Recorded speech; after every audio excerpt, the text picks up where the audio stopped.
एक 5-6 साल का मासूम सा बच्चा अपनी छोटी बहन को लेकर मंदिर के एक तरफ कोने में बैठा था। हाथ जोड़कर भगवान से न जाने क्या मांग रहा था। कपड़े में मैल लगा हुआ था, मगर निहायत साफ उसके नन्हे नन्हे से गाल आंसुओं से भीग चुके थे।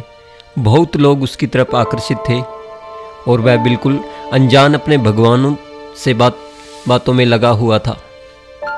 जैसे ही वह उठा, एक अजनबी ने उसका नन्हा सा हाथ पकड़ा और पूछा, क्या मांगा भगवान से?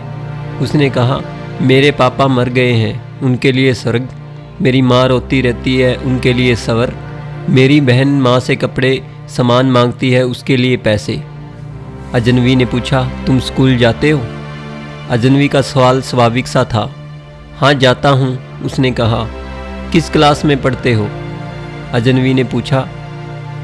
नहीं अंकल, पढ़ने नहीं जाता। माँ चने बना देती है, वह स्कूल के बच्चों को बेचता हूँ।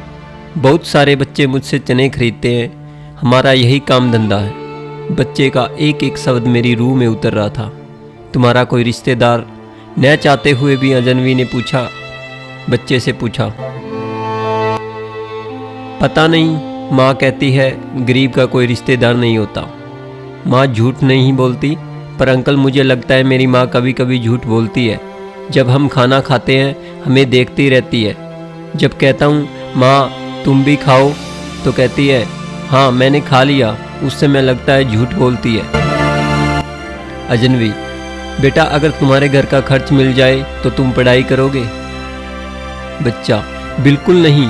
पढ़ाई करने वाले गरीबों से नफरत करते हैं अंकल। हमें किसी पढ़े हुए ने कभी नहीं पूछा, पास से गुजर जाते हैं।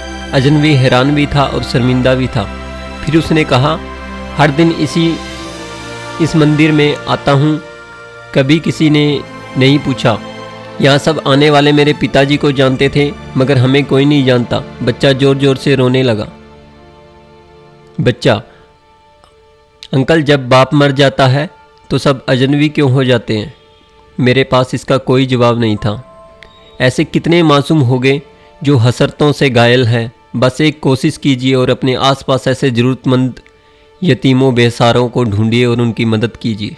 दोस्तों, स्टोरी अच्छी लगी तो वीडियो को लाइक करें और अपने दोस्तों के साथ शेयर करें और चैनल को सब्सक्राइब करना ना भूलें।